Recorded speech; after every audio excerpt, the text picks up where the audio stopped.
అనుకున్న పనులు జరగడానికి బ్రహ్మశ్రీ గోరుగుంట్ల సురేష్ బాబు గారిచే వారాహి పాశుపత హోమం. 11:13కి బుల్లెట్ తగిలింది. 11:20కి పోలీసులు బిల్డింగ్ సరౌండ్ చేశారు. 11:25కి హంతకుడు ట్రైన్ మీదకి దూకి పారిపోయాడు.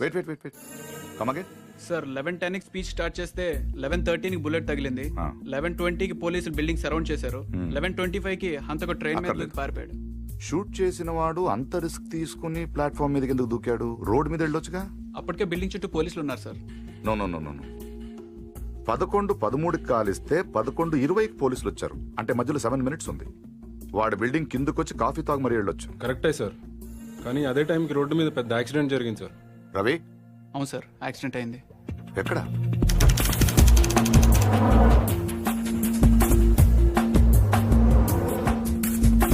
ఈ రోడ్ అండి. ఈ సందులో నుంచి సార్ పెట్రోల్ ట్యాంకర్ వచ్చి యూటర్న్ చేసిన కారు గుద్దేసింది. బండి వెనక్కి పోనీ. స్టాప్.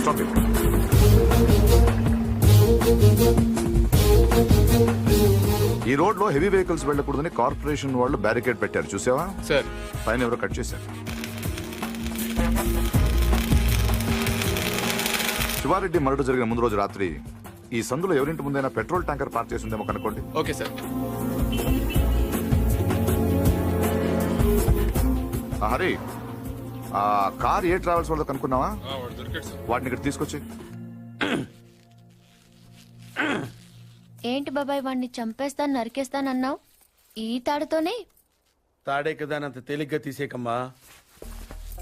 అది ఇక్కడ కడితే మొలతాడు, ఇక్కడ కడితే ఉరితాడు, ఇక్కడ కడితే కాసితాడు. మరి అక్కడ కడితే పడతాడు. ఇప్పుడు నేను చెప్పబోయే విషయం ఎవ్వరికీ తెలియకూడదు. మన ఇద్దరి మధ్యనే సమాధి అయిపోవాలి. ప్రామిస్? ప్రామిస్. ఓకే. వాడు ఇప్పుడు లోపలికి వస్తాడా? కామన్ గా కిటికీ వైపు చూసుకుంటూ 4 అడుగులు ముందుకేస్తాడా? కాలికి తాడు తగిలి మంచం మీద పడతాడా? తర్వాత దుప్పటి కప్పుకుని పడుకుంటాడు. అందుకే ఆ ఫెసిలిటీ లేకుండా మంచం మీద దుప్పటి, మంచం కింద ఈనట్లు రెండూ తీసేశా. ఇప్పుడు వాడెళ్ళి దాని మీద పడగానే బోల్ట్లు లేవు కాబట్టి ముందు మంచం విరుగుతుంది, తర్వాత వాడి బాడీ నేలకు గుద్దుకుంటుంది. ఫట్ మన ఎముకలు విరిగిన సౌండ్, అని పెద్ద ఆర్తనాదం. ట్రాక్టర్ వెళ్తుంది, డాక్టర్ వస్తాడు, నడుం విరిగిందని చెప్తాడు. ఆ వార్త వినగానే షాక్ తో మీ తాత బాబూ అని గావు కేక పెడతాడు. పార్దు అని మీ అమ్మ, బాబా మీ అక్క, మా ఆవిడ.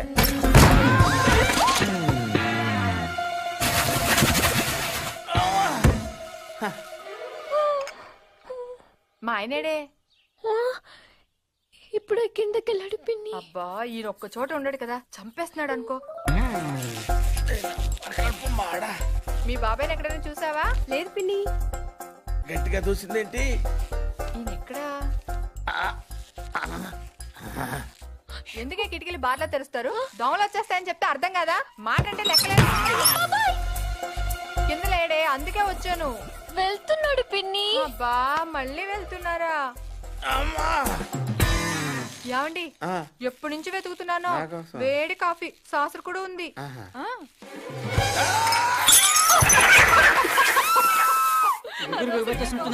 మాట కూడా రావట్లేదు. అయ్యో, పాత రూమ్ తీసుకెళ్ళి అక్కడైతే గాలి బాయేస్తుంది.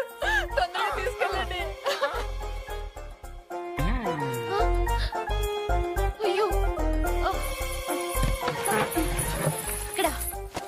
ఇక్కడ పడుకోబెట్టండి. ఇక్కడ అదేంటి ఇక్కడ పడుకోబెట్టారు? మంచం మీద పడుకోబెట్టండి నా దేవుడు. అమ్మా, ఎక్సర్సైజ్ బాడీ కనుక తట్టుకోగలుగుతున్నారు, లేకపోతే ఎవరికి చెప్పను బాబాయ్. ఏదో చెప్పాలనుకుంటున్నారు. పాపం, తొందరగా మంచం మీద పడుకోబెట్టండి. అంతా అయిపోతుందండి.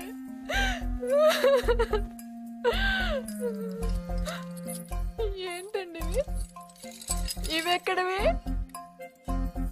ఈ మంచానివే పిన్ని.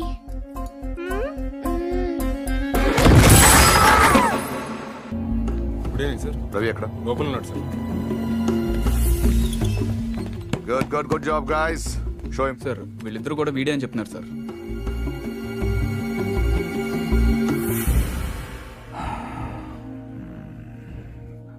పెట్రోల్ ట్యాంకర్ పార్క్ చేసిన వాడు, కారు అద్దెకి తీసుకున్నవాడు ఇద్దరు ఒకరేనా? ప్రింటెడ్.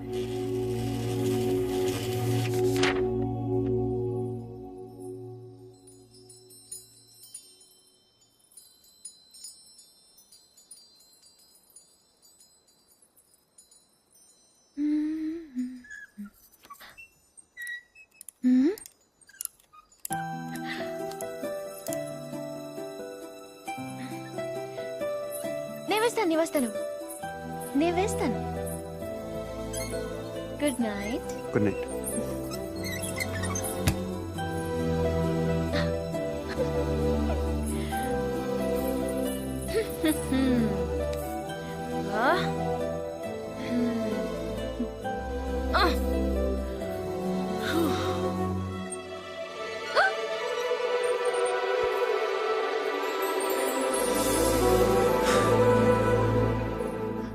నేను వేస్తాను.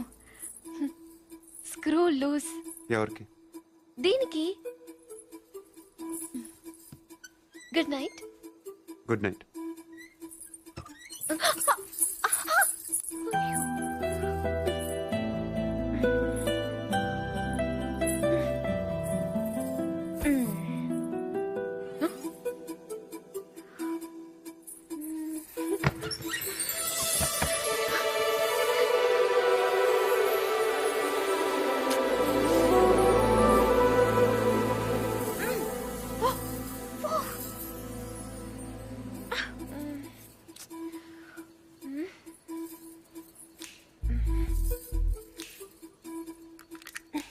నువ్వే తెరవచ్చు కదా, ఎందుకు నన్ను అలా చంపుతాను? ఇదొకటి. అప్పుడే పడుకున్నాడా? ఏ ఫీలింగ్స్ కూడా లేకుండా వీడు.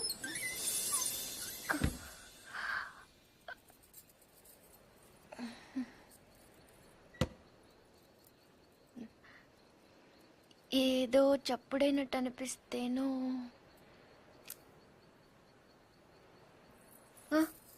నాదే. పడుకుంటే గుచ్చుకుంటుంది అని అక్కడ పెట్టాను.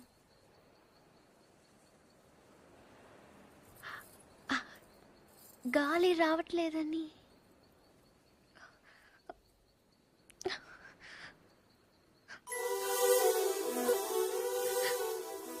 అంటే ఈ తలుపు తెరవాలని నేనే ఈ కిటికీలు తీసి డోర్లు చంపెట్లు పెట్టి ఇక్కడ కూర్చున్నాను అనుకుంటున్నావా? అలాగే నేను అనలేదే.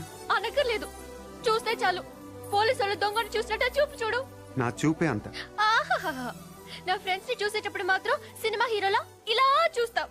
నేను హీరోలా కాదు, నువ్వే హీరోలా సాయంత్రం నుంచి తెగ ఎక్స్పోజింగ్ చేస్తున్నావు. ముందు తగ్గించు, చూడలేక చేస్తున్నావు. నిన్ను ఛీ!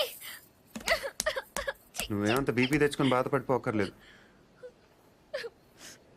దీన్ని తలుపు అడ్డం పెడితే పొద్దుందాకి మిస్ ఇండియన్ చూసే గోల్ తప్పుతుంది. ఏంటది? కుర్చీ. ఎందుకు అది? ఇక్కడ అన్ని లూజ్ కదా, స్క్రూలు. తలుపుకి అడ్డం పెడితే తెరుచుకోదని. కుర్చీ ఎందుకు? 2 చెక్కలు తెచ్చి తలుపుకి అడ్డంగా పెట్టి మేకలు కొట్టాయి.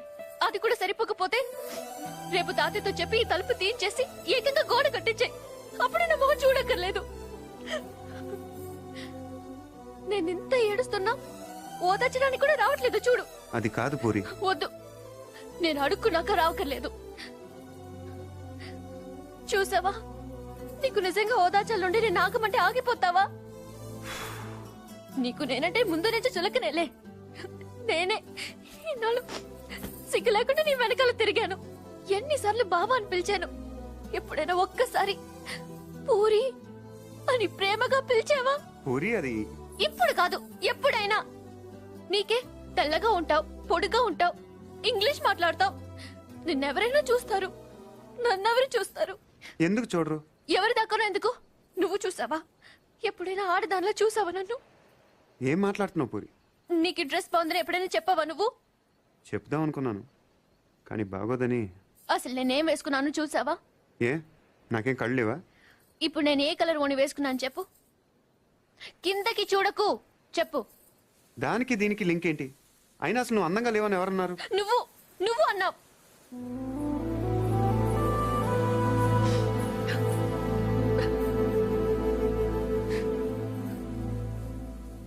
పూరి అప్పుడేదో అప్పుడేదో సరదా కన్నానని అబద్ధం చెప్పొద్దు. సరదా కనలేదు, నిజంగానే అన్నాను. నువ్వు ఇంత అందంగా ఉంటావు నాకు అప్పుడు తెలీదు. నేను అప్పుడెలా ఉన్నానో ఇప్పుడు అలానే ఉన్నాను. కానీ నేను లేను.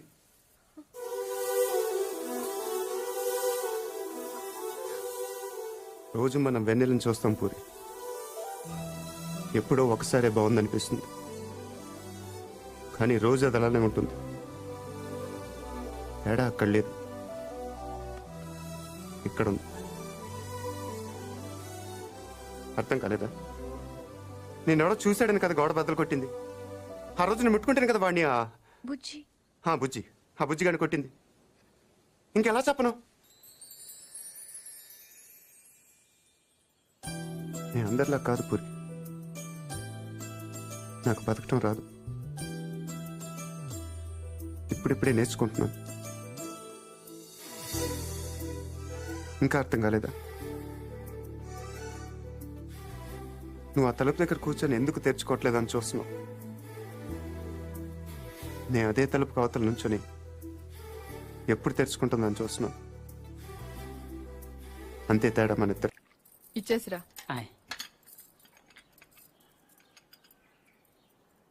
ఎవరికి? ఎవరో పొలం కొనడానికి వచ్చారు. మనం పొలం అమ్ముతున్నావా?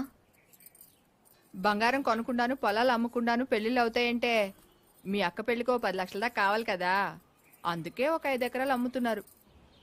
ఎకరానికి 3 లక్షల పైన పెరుగుతుంది కదా. కాలువ పక్కన పొలం అండి. ఎకరానికి 40 బస్తాల పైన పడుతాయండి దాడవాకి. మీరు మరీ డబ్బులు అర్జెంట్ అంటున్నారు. రెండుకంటే ఇవ్వలేనండి. మరి ఇవ్వలేనండి. అవసరం మాది కదా అని మీరు మరీ అన్యాయంగా తగ్గిస్తున్నారు. అంతేనన్నయ్య, మనం అమ్మాలంటే కందిపప్పు రేటు చెప్తారు, కొనాలంటే జీడిపప్పు రేటు చెప్తారు. జోక్ మీకు అర్థం కాకపోయినా పర్వాలేదు కానీ డబ్బులు మాత్రం వారం లోపు కావాలి, అది అర్థం చేసుకోండి. మీరు సంతకాలు పెట్టించే టైంకి 10 లక్షలు అనా పైసలతో సహా జమ కట్టేస్తానండి. కట్టేస్తారండి. మాది ఎడ్యుకేటెడ్ ఫ్యామిలీ అండి, అందరూ సంతకాలే పెడతారు. మీ మనవడ గారితో కూడా పెడతాడు. అంటే పెట్టని కాదనుకోండి, భవిష్యత్తులో ఏ రకమైన గొడవలు రాకుండా ఉండాలని. 3 లక్షలు విలువ చేసే భూమిని మరీ 2 లక్షలకు కొన్నానని కోపం అది ఉంటే అసలు మీరు భూమి అమ్మడం అంటేనే నేను నమ్మలేకుండా ఉన్నానండి. అసలు మేము ఎక్కడ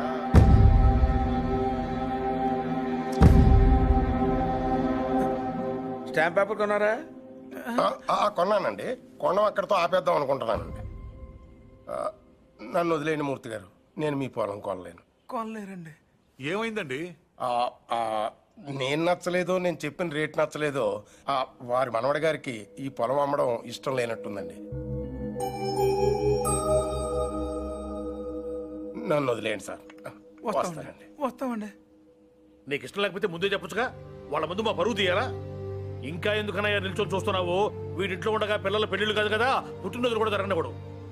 పార్థు వచ్చాడని పండగ చేశారు కదా, ఈ ఇంట్లో అదే ఆఖరి శుభకార్యం. మన వాడు కానప్పుడు మనవడైతే ఏంటి, తొక్క ఎవడైతే ఏంటి.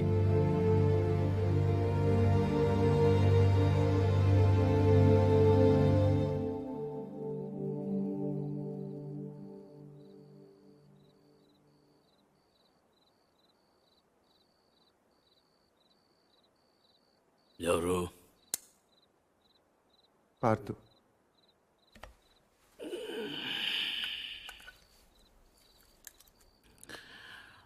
ఏంటి? మీతో కొంచెం మాట్లాడాలి. ఏం పొద్దున్న చేసింది చాలదా? ఇలా అని తెగ బెదిరించావట వాణ్ణి. పొలం కొంటే వాడిని కొట్టేస్తావరా నువ్వు? వీరు చూపిస్తున్నట్ట పెద్ద వస్తాదులాగా. ఎంత కావాలి?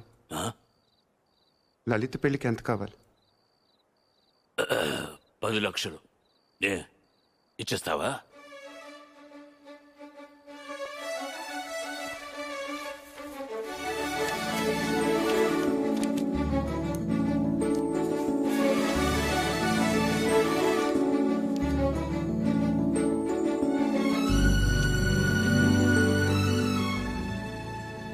ఇప్పటిదాకా మీరు పోగొట్టుకొని చాలుతుంది. పొలం కూడా పోగొట్టుకోవటం నాకు ఇష్టం లేదు.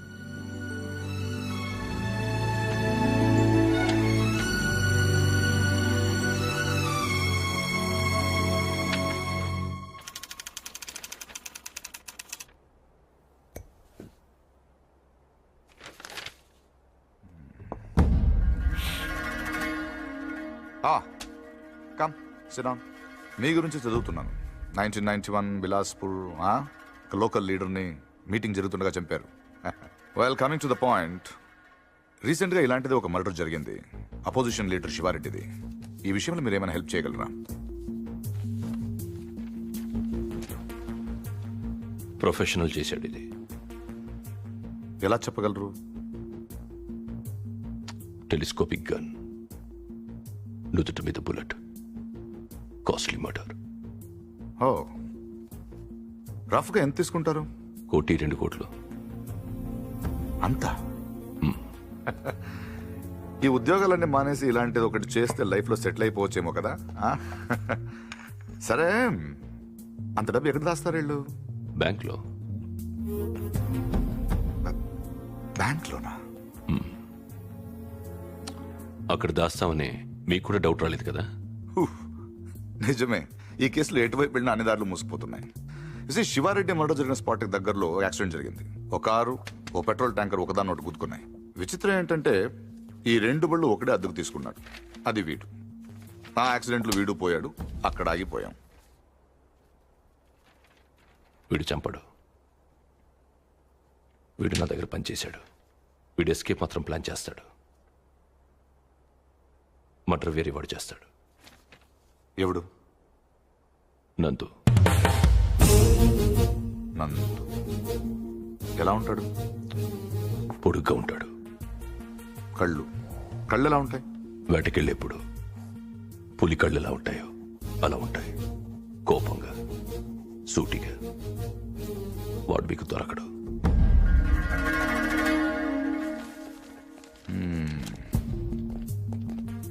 అన్నీ వెతికాం కానీ ఒక విషయం మర్చిపోయాం. బ్యాంక్స్.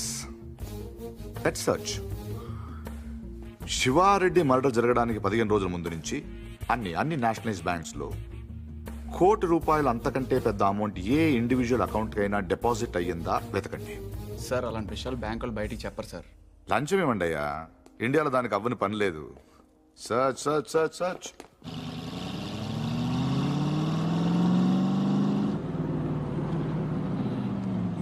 ఫ్రెండ్లకి ₹1,00,000 లోన్ కావాలంటే ఏం చేయాలండి? ముందు పాత లోన్ తీర్చాలి. అది తీర్చడానికి లోను. పూర్తిగా ఎలా వచ్చారంటే? నా మనవడు పార్థు. తిరిగి వచ్చేట కదా, తెలిసింది. చాలా సంతోషం. వాడు చెక్ ఇచ్చాడు. నేను తణుకు మంజీరా బ్యాంక్ నుంచి మాట్లాడుతున్నాను. అకౌంట్ నెంబర్ 791849 నాకు చెక్ వచ్చింది. కస్టమర్ నాకు బాగా తెలిసిన ఆయన. బ్యాలెన్స్ మీరు ఒకసారి చెక్ చేసి చెప్తే నేను క్యాష్ పే చేస్తాను, తర్వాత మనం చూసుకుందాం.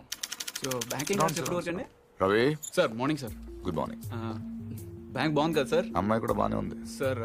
వాళ్ళు లోపల ఉన్నారు sir. Hello sir, name Nandagopal sir. Account number 791849 sir. Last 2 years నుంచి అకౌంట్ ఆపరేట్ చేస్తున్నాడు సార్. వాటి ఇంట్రడ్యూస్ చేసిన వాటి డీటెయిల్స్ ఏమైనా ఉంది? రికార్డ్స్ లో ఉన్న అడ్రస్ ఎంక్వైరీ చేస్తే రాంగ్ అడ్రస్ అని తెలిసింది సార్. ప్రస్తుతం ఎంత ఉంది అకౌంట్ లో? 1 crore ఉంది సార్. ఇది రీసెంట్ ట్రాన్సాక్షన్స్ ఏమైనా? మొన్నే 10 లక్షలు వేరే బ్యాంక్ ట్రాన్స్ఫర్ అయింది సార్. ఎక్కడికి? తణుకు మంజీరా బ్యాంక్. పేరేంటి? ప్రసాద్. మీ పేరు కదా? నందగోపాల్ సార్. ఆఫీస్ కా సార్? తణుకు.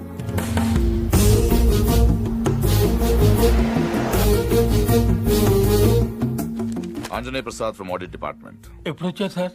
ఈ క్వశ్చన్ వేస్ట్. మీరు చూస్తున్నాం కదా వచ్చాను. పైన పెద్ద గడియారం ఉంది, చూసుకోలేరా? నా పేరు దత్తు సార్. నేను అడిగానా? ఏం కావాలి సార్? ఇంతసేపు ఓ మంచి క్వశ్చన్ అడిగారు. అకౌంట్స్ చూడాలి. ఈ 10 లక్షలు చెక్ ఎవరిది? ఇది సత్యనారాయణ మూర్తి గారని పక్కనే బాసర్లపూడి గ్రామంలో ఉంటారు. వాళ్ళ మనవడు ఇచ్చాడు. పేరేంటి? పార్థసారథి. పార్థు. 791849 నందగోపాల్. నందగోపాల. మరి ఇక్కడ పార్థసారథి ఉందేంటి? సంతకం నేనంత కీన్ గా చూడలేదు సార్. తెలుసున్న వాళ్ళే కదా అని.